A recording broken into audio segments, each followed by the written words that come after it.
ఉస్తాద్ భగత్ సింగ్ ఈరోజు ప్రపంచవ్యాప్తంగా రిలీజ్ అయినటువంటి సినిమా ఉస్తాద్ భగత్ సింగ్. పవన్ కళ్యాణ్ హీరోగా నటించిన ఈ సినిమా ఎలా ఉంది అనేది జెన్యూన్ రివ్యూ అయితే ఇస్తాను. ముఖ్యంగా ఈ సినిమా హరీష్ శంకర్ అంటే చిరంజీవికి వీర ఫ్యాన్ అయినటువంటి హరీష్ శంకర్ దర్శకత్వం వహించటం, అలానే గతంలో గబ్బర్ సింగ్ లాంటి సూపర్ హిట్ సినిమాని అందించినటువంటి హరీష్ శంకర్ ఈ సినిమాకి దర్శకత్వం వహించాడు. దీని మీద ఎక్స్‌పెక్టేషన్స్ అయితే భారీగా ఉన్నాయి. అయితే ప్రీ రిలీజ్ ఈవెంట్‌కి అంత తర్వాత కూడా పెద్దగా హైప్ క్రియేట్ కాలేదు అనేదైతే అందరూ అంటున్నారు. కానీ సినిమా ఎలా ఉందనేది జెన్యూన్‌గా మనం ఇప్పుడు మాట్లాడుకుందాం.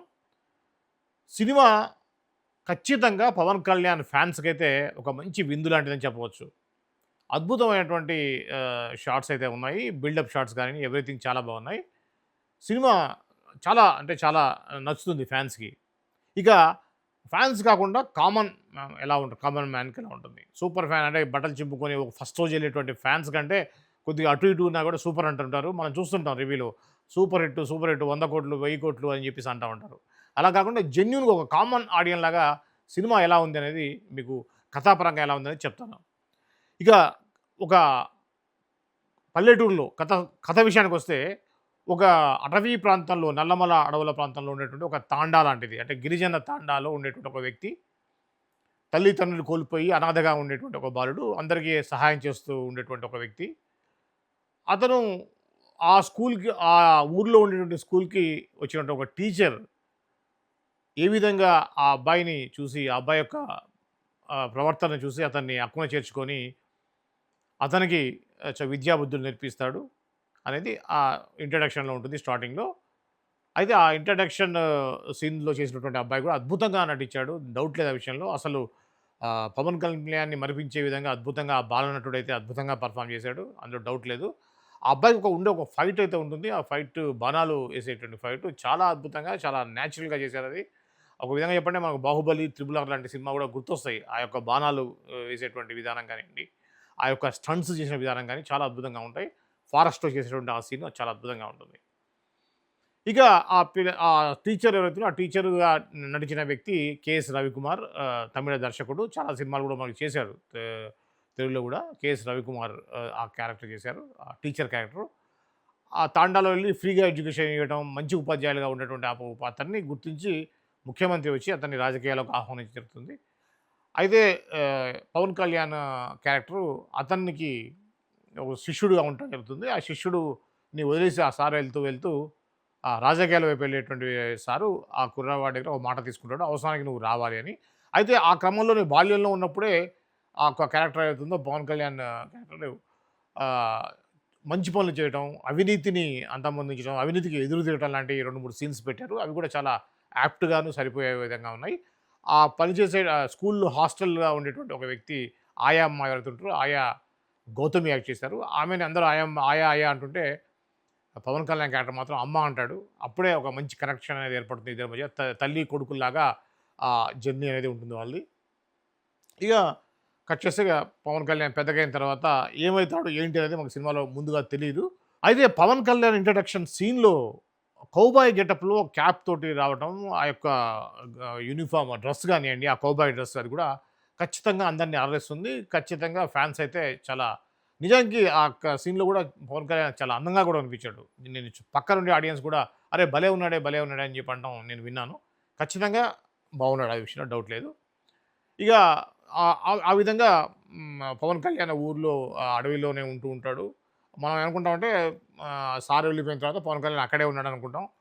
అక్కడే ఆ అడవిలోనే ఉంటూ ఉన్నాడని చెప్పుకుంటాం. తర్వాత కట్ చేసి ఆ అడవికి రాశి ఖన్నా హీరోయిన్ లాగా తను ఎంటర్ అవ్వడం. తనకొక ఫ్లాష్ బ్యాక్ ఉండడం. లవ్ బ్రేకప్ అయ్యి తను ఒక మూడ్ ఆఫ్‌లో ఉన్నటువంటి ఆమెని ఆ మూడ్ నుంచి బయటకు తీసుకురావడం కోసం పవన్ కళ్యాణ్ క్యారెక్టర్ ఏం చేసేదని కూడా చాలా ఆసక్తికరంగా ఉంటది. ఫన్నీగా కూడా ఉంటుంది. ఆ డైలాగ్స్ ముఖ్యంగా డైలాగ్స్ విషయంలో చాలా అద్భుతం అంటే అద్భుతంగా ఉన్నాయి. కాకపోతే ప్రతి క్యారెక్టర్ కూడా అద్భుతంగా మాట్లాడడం. కొద్దిగా ఏంటి ప్రతి క్యారెక్టరు ఇదే విధంగా మాట్లాడుతుందేంటి, రిథమిక్‌గా మాట్లాడుతుంది అని చెప్పేసి అనుకుంటాం. పంచ్ డైలాగ్స్ లాగా ఉండడం.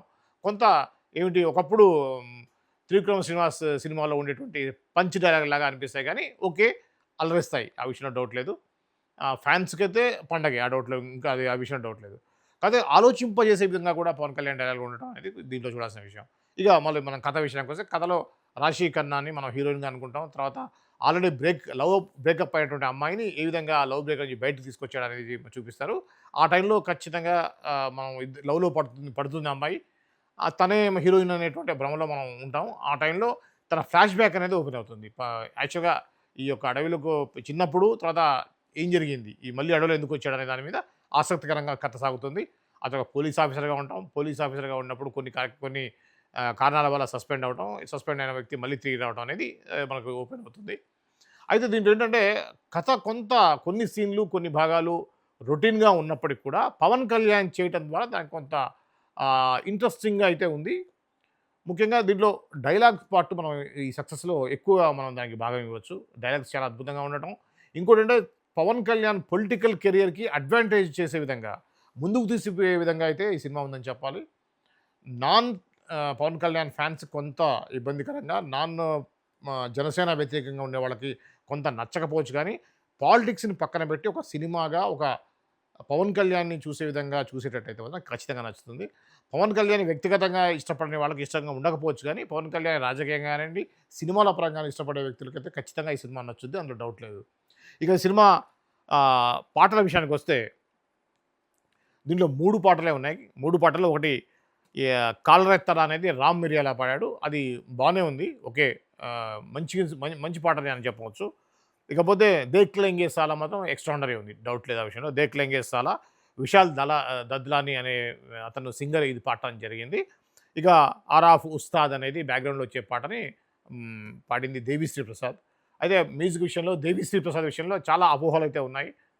ఈ యొక్క 3 పాటలైనా చేసింది అంతేనా? అంటే ఈ కాంట్రిబ్యూషన్ చాలా తక్కువుంది. దేవిశ్రీ ప్రసాద్‌ది ఎందుకు అలా అనేది చాలామందికి వచ్చే అనుమానాలే. కొంత నాకు గూడా అదే అనిపించింది. 3 పాటలే గదా! పాటలు గూడా ఎక్కువేం లేవు. దేవిశ్రీ కాంట్రిబ్యూషన్ తక్కువుందని అనిపించే విధంగా అయితే ఉంది. ఇక బ్యాక్‌గ్రౌండ్ స్కోర్ మాత్రం తమన్ ఇరగదీశాడు. డౌట్ లేదు. చాలా బాగా చేశాడు. చాలా తక్కువ టైంలో చేశాడని చెప్పేసి అంటున్నారు. కానీ అది చూస్తే మనకు అట్లా అనిపియదు. ఇంకా at the same time Pawan Kalyan కూడా కేవలం 43 రోజులు మాత్రమే డేట్స్ ఇచ్చానని చెప్పేసి అన్నాడు. అలా కూడా అనిపియలేదు. ఎందుకంటే ఇంకా చాలా వేస్టేజ్ కూడా ఉండుంటది. ఎండింగ్ టైటిల్స్‌లో కొన్ని సీన్స్ చూపిచ్చారు. సినిమాలో లేని సీన్స్‌ని. దాన్ని బట్టి చూస్తే సినిమా చాలా ఫాస్ట్‌గా, చాలా పర్ఫెక్ట్‌గా చేయటంలో ముఖ్యంగా 'హరీష్ శంకర్‌ని' అభినందించాలి. ఇట్లా ఇంత తక్కువ టైంలో అంత పెద్ద హీరోతోటి తక్కువ డేట్స్ తోటి 43 డేస్ ఇచ్చినప్పుడు కూడా పర్ డే వచ్చి 3, 4 అవర్సే వర్క్ చేస్తుంటాడు పవన్ కళ్యాణ్. అది కూడా నైట్స్ ఎక్కువ చేస్తుంటారు.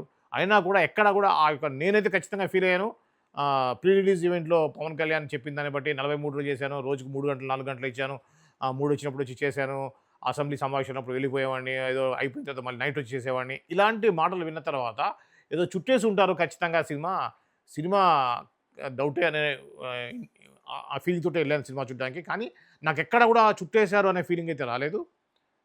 బావుంది సినిమా. సినిమా అయితే నచ్చుతుంది. నాకు జెన్యూన్‌గా నేను చెప్తున్నాను.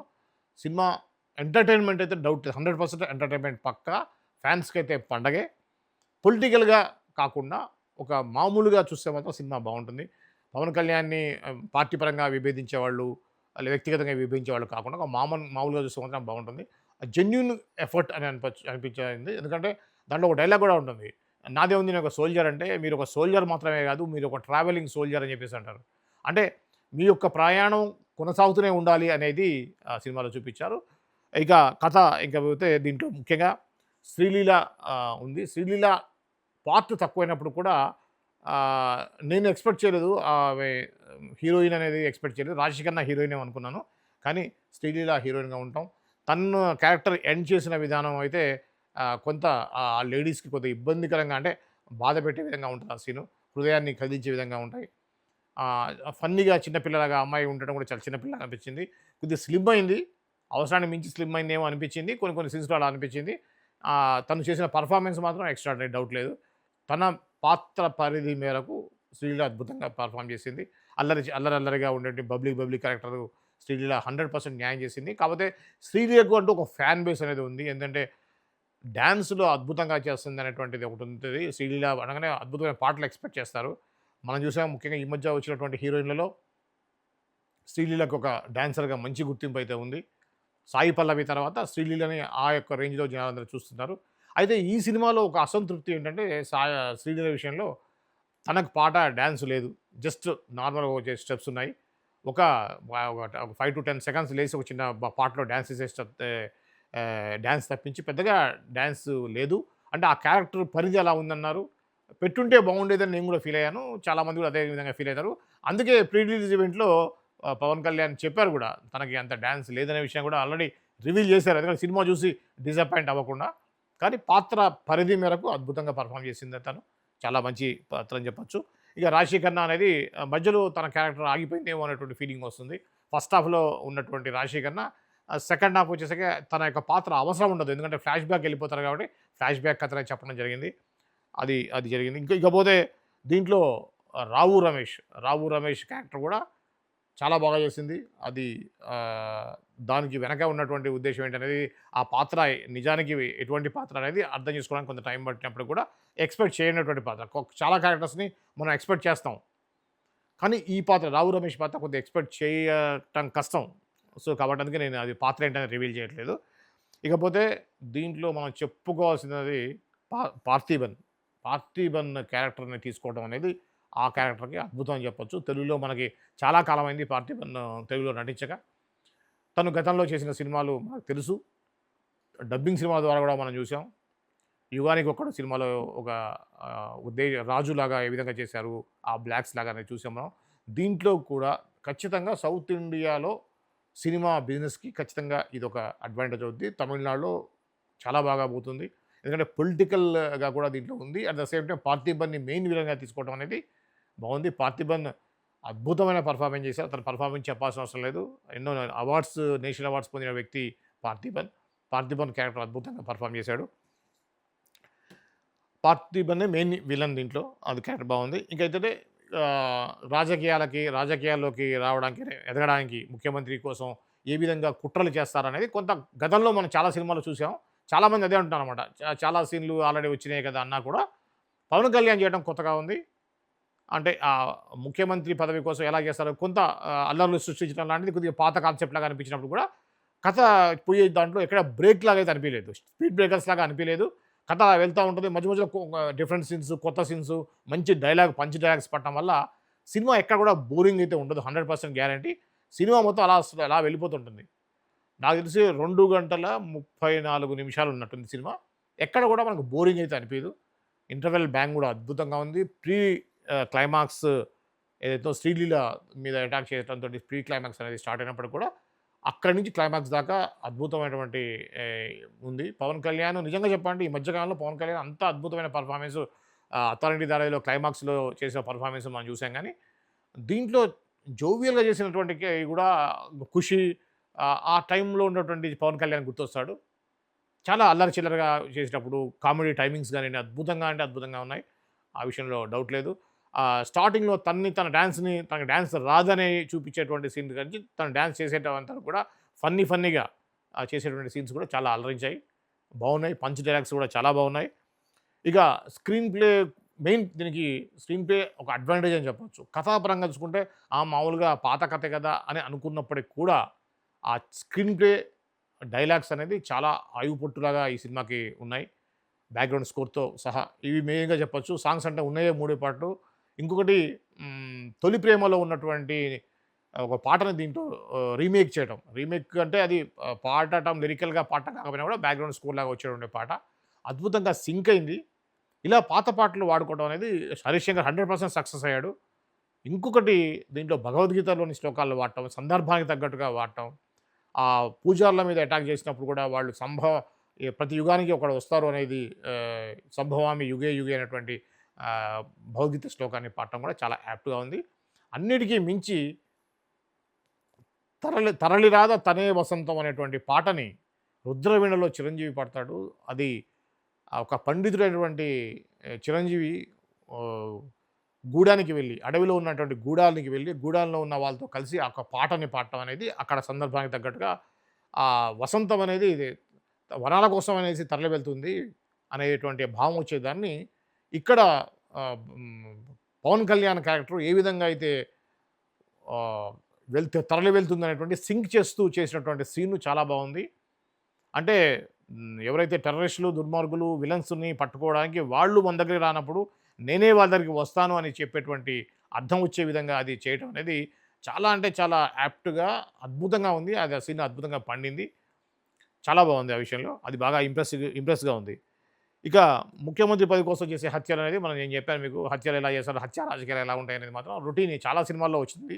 చాలామంది కొంత ఈ సినిమా గురించి నెగెటివ్ చెప్పే వాళ్ళలో కథ పాతదే గదా! పాత సీన్సే ఉన్నాయి కదా! అన్నప్పటికి కూడా అంటే పొలిటికల్ యాంగిల్ చూపించినప్పుడు కొంత యదార్థంగా ఇలా జరుగుద్దని చెప్పడానికి కొంత హైప్ క్రియేట్ చేయడం కోసం అలాంటిది పెట్టాల్సిన పరిస్థితి ఉంటుంది కాబట్టి పెట్టారు. ఇంకోటి ముఖ్యంగా పవన్ కళ్యాణ్ గాని, హరీష్ శంకర్ గాని చూసిందంటే దీంట్లో దేశభక్తిని ఇమిడింపాలి, దేశభక్తిని చూపించాలి అనేటువంటి తపన నచ్చింది. అలా చెప్పాలి అంటే దేశభక్తి గురించి చెప్పాలంటే దేశ విద్రోహుల గురించి కూడా చెప్పాలి కాబట్టి టెర్రరిస్టుల గురించి చెప్పాల్సిన పరిస్థితి వచ్చింది. ఆ టెర్రరిస్టులని నల్లమల అడవుల్లో ఉన్నటువంటి దానికి లింక్ చేయాలి కాబట్టి అక్కడ గంజాయి స్మగ్లర్స్‌కి వాళ్ళకి లింక్ పెట్టడం. అదేవిధంగా పార్థిబన్ క్యారెక్టర్‌కును టెర్రరిస్ట్‌కి లింకు.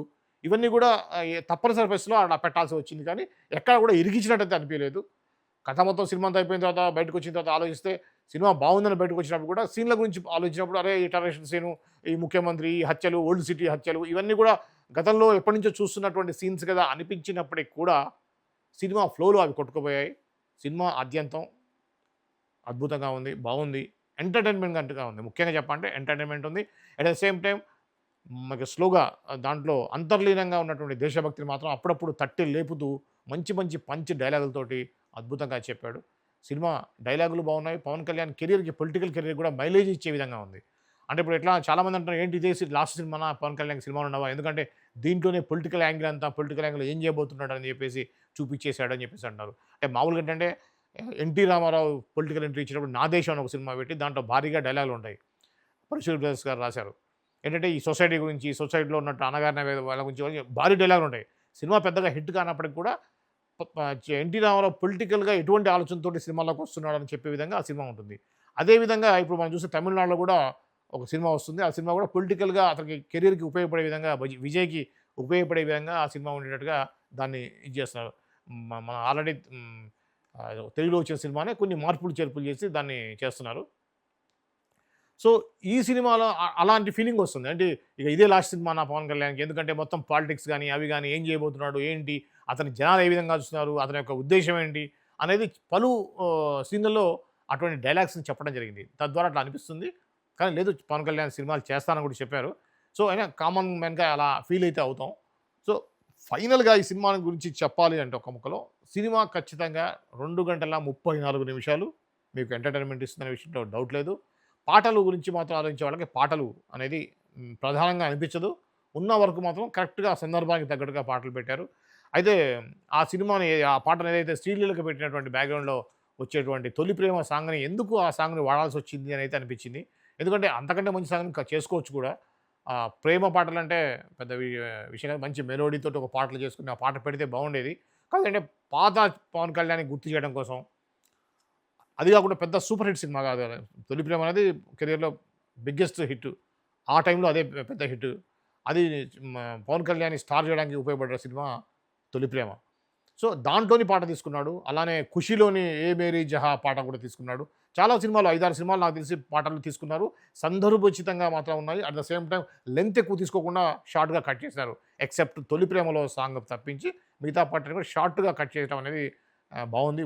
బోరింగ్ లేకుండా ఉంది. అలానే భగవద్గీతలోని శ్లోకాలను కూడా 2 చోట్ల, 3 చోట్ల వాడారు. సందర్భానికి తగ్గట్టుగా వాడారు. అది కూడా యాప్ట్‌గా ఉంది. అయితే ఈ ఉగాదికి సినిమా ఎలా ఉండబోతుంది అనుకుంటే మాత్రం ఉగాదిలో వచ్చేటువంటి సినిమాలో మనకు ఇదొక్కటే పెద్ద సినిమా. ఇంకోటి పోతే 'ధురంధర్' సినిమా 'ధురంధర్ 2' ఉంది. 'ధురంధర్ 1' అనేది ఫస్ట్ వచ్చినటువంటి సినిమా అద్భుతంగా పెర్ఫార్మ్ చేసి జాతీయ, అంతర్జాతీయ లెవెల్‌లో మంచి వసూళ్లు సాధించినటువంటి సినిమా 'ధురంధర్'. 'ధురంధర్ 2' అనేది కూడా ఈరోజు రిలీజ్ అయింది. అయితే మన తెలుగు రాష్ట్రాల్లో పెద్దగా ఉండకపోవచ్చు దానికి ఇంపాక్ట్. నేషనల్ లెవెల్‌లో ఉంటది. ఇది పాన్ ఇండియా సినిమా కూడా ఏం కాదు పవన్ కళ్యాణ్ సినిమా కాబట్టి దీని మీద ఎఫెక్ట్ చూపిస్తుంది అనుకునే వాళ్ళకి చూపించదనే చెప్తాను నేను. ఇక ఈ హాలిడేస్ వరుస హాలిడేస్ ఉన్నాయి. ఉగాది, రంజాను, మళ్ళీ సాటర్‌డే, సండే వీకెండ్స్ ఉన్నాయి. ఈ లాంగ్ వీకెండ్‌లో మీరు ఒక మంచి అనుభూతిని పొందాలనుకుంటే ఈ సినిమా ఖచ్చితంగా ఒకసారి చూసేయొచ్చు. ఫ్యాన్స్ అయితే ఒకటి కాదు, ఒకటికి మించి కూడా చూసేటువంటి అవకాశం ఉంది. అంత బాగుంది సినిమా. సినిమా మాత్రం నేను జెన్యూన్‌గా చెప్తున్నాను. ఒకసారి లుక్ వేయొచ్చు. సినిమా టోటల్‌గా బాగుంది. హరీష్ శంకర్‌కి వన్స్ అగైన్ హ్యాట్స్ ఆఫ్ చెప్పాలి. ఎందుకంటే లేట్ అయింది. 4, 5 సంవత్సరాలు ఈ యొక్క ప్రాజెక్ట్ కొనసాగింది. ఆయనకి ఫెయిల్యూర్స్ ఉన్నాయి. Cinema Pawan Kalyan political entry ఇలా రకరకాల కారణాలతోటి కథలోకి మార్పులు జరిగినాయి. అయినా కూడా ఎక్కడా డిస్టర్బ్ కాకుండా సినిమాని ఆద్యంతం ఆసక్తికరంగా తెరకెక్కించడంలో సక్సెస్ అయ్యాడు హరీష్ శంకర్ అని చెప్పవచ్చు. ఇది నా జెన్యూన్ రివ్యూ.